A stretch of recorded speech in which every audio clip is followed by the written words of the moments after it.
Hello les investisseurs, j'espère que vous allez bien et bienvenue dans ce nouvel épisode dans lequel on va parler de l'action IMS qui a publié ses résultats hier soir.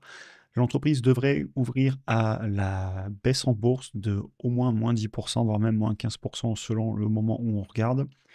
On va voir ce qui a été annoncé par l'entreprise, pourquoi cette baisse. Aussi, je vais vous parler de ma position. Est-ce que je conserve? Est-ce que j'achète plus? Est-ce que je vends? Et aussi pour les membres de formation et de la communauté, nouvelle vidéo. On a fait hier une revue complète du portefeuille.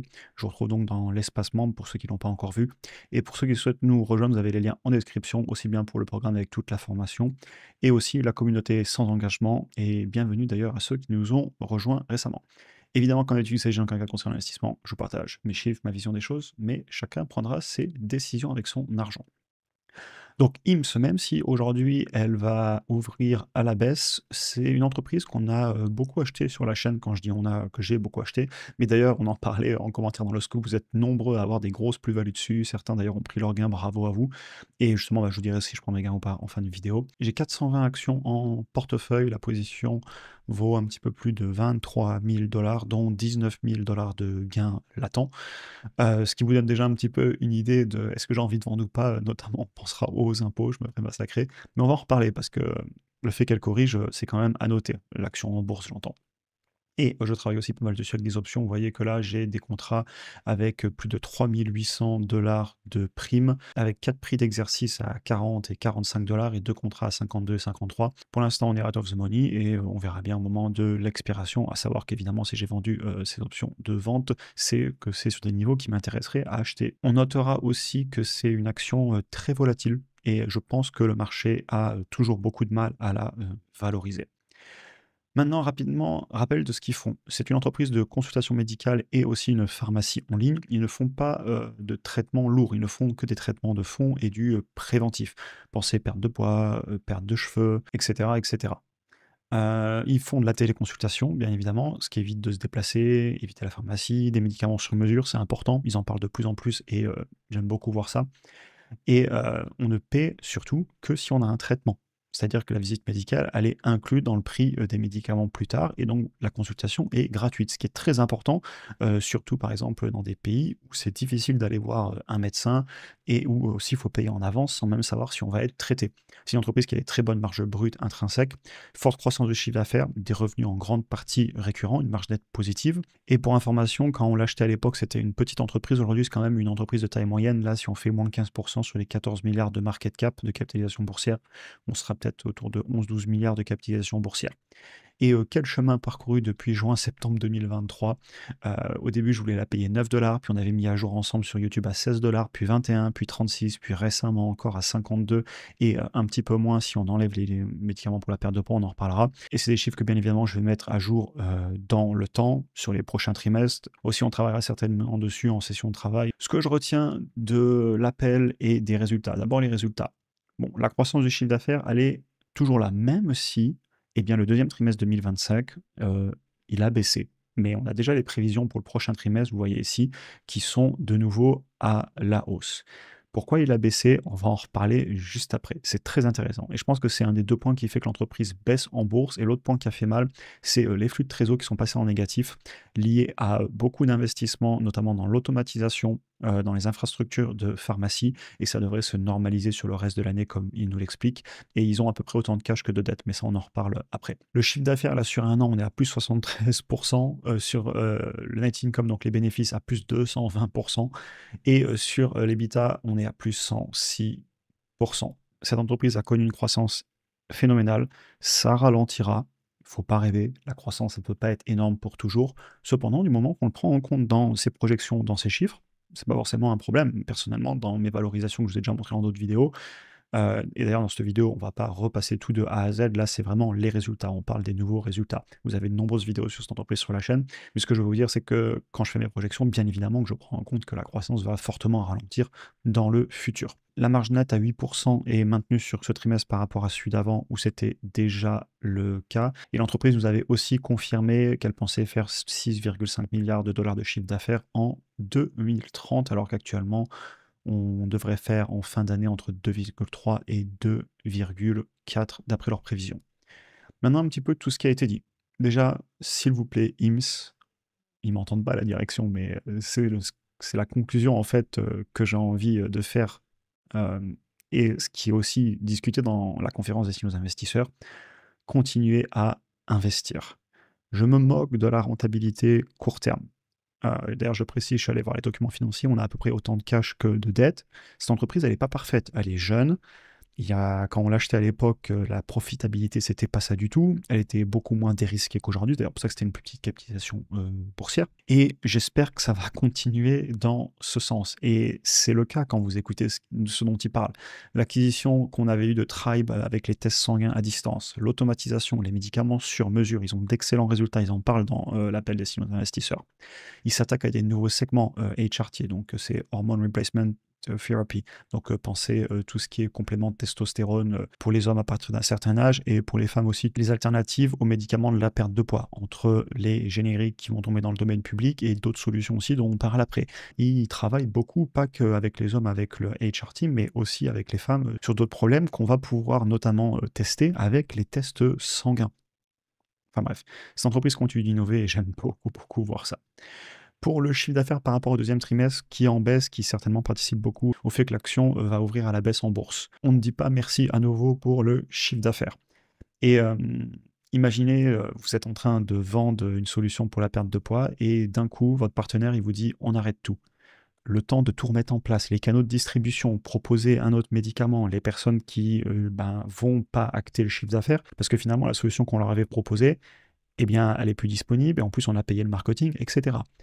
Et d'ailleurs, le T3, donc le troisième trimestre, a priori, on repart déjà à la hausse d'après les prévisions de la direction. Et la direction, historiquement, quand elle fait des prévisions, elle est plutôt conservatrice, on va dire. Du coup, j'ai envie de dire pauvre IMS sur le court terme.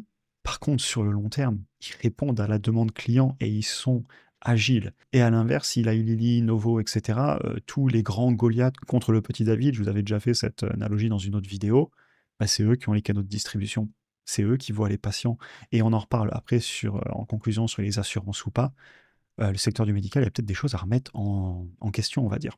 On continue l'acquisition de Zava pour rentrer en Europe, au Canada, le GLP-1, le semaglutide.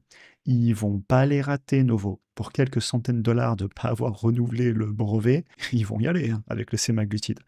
Et il précise d'ailleurs que le prix du générique va fortement baisser. Et on a déjà parlé des peptides, merci les peptides. Tous ces GLP-1 sont assez simples à synthétiser et on est toujours en train d'en trouver des nouveaux, phase 1, phase 2, phase 3, on en parlait dans une autre vidéo.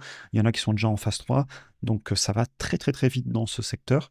Et qu'est-ce que je suis content d'être sur une entreprise qui n'est pas en train de développer ces molécules, mais sur une entreprise qui s'attaque au secteur dans son ensemble, sur la distribution et répond aux patients qui parfois a un mur en face de lui.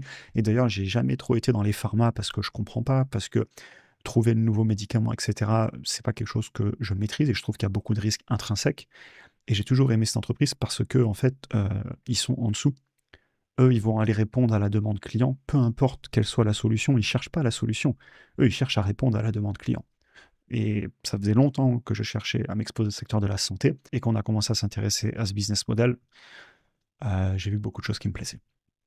Pour la valorisation sans les GLP-1, dont on avait déjà parlé dans une autre vidéo, parce que justement, la volatilité est énorme sur ce titre à cause de cette peur autour des médicaments. Vous avez bien vu Novo, elle avait fait baisser le titre de 30%. D'ailleurs, à ce moment-là que j'avais vendu beaucoup de puts et que j'avais ramassé beaucoup de primes.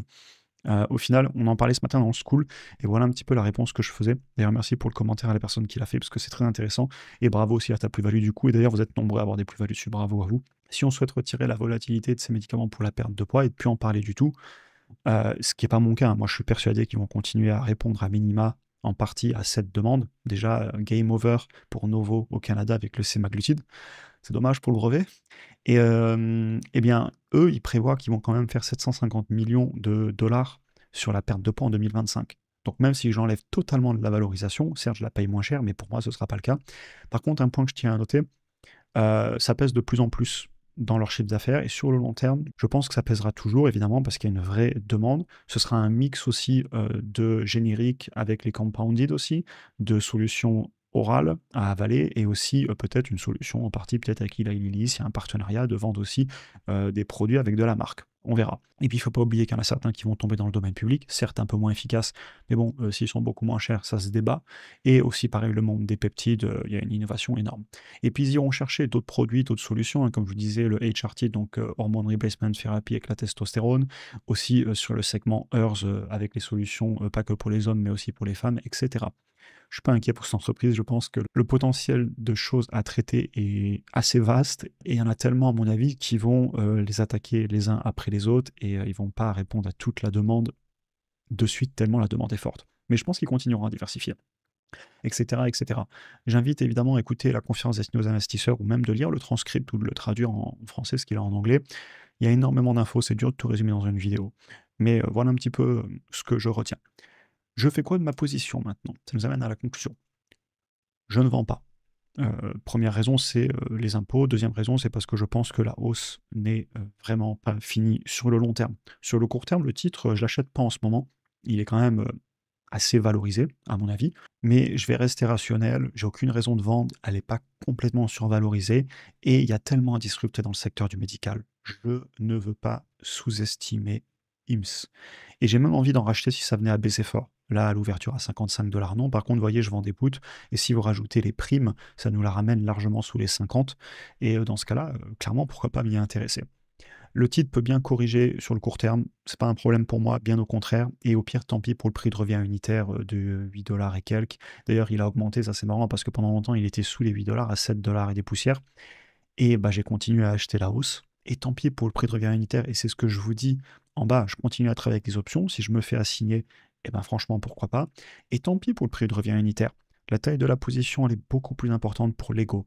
Oui, aujourd'hui, je vous montre un retour sur investissement qui est plus faible, puisque mon prix de revient unitaire a augmenté parce que j'en ai racheté.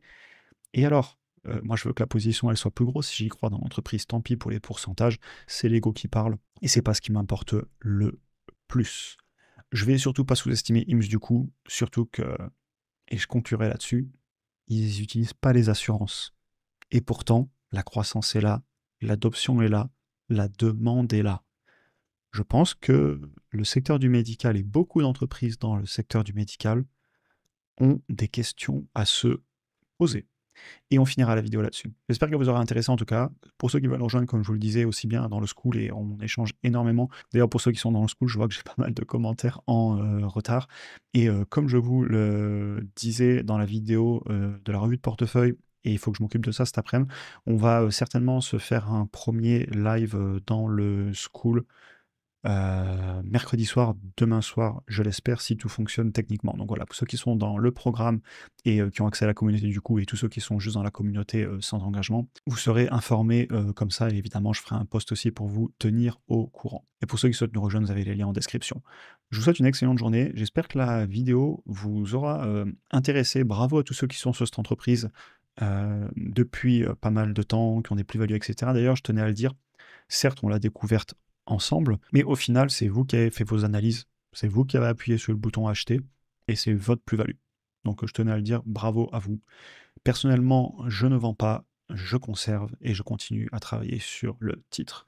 Je vous souhaite une excellente journée et à très bientôt pour un prochain épisode.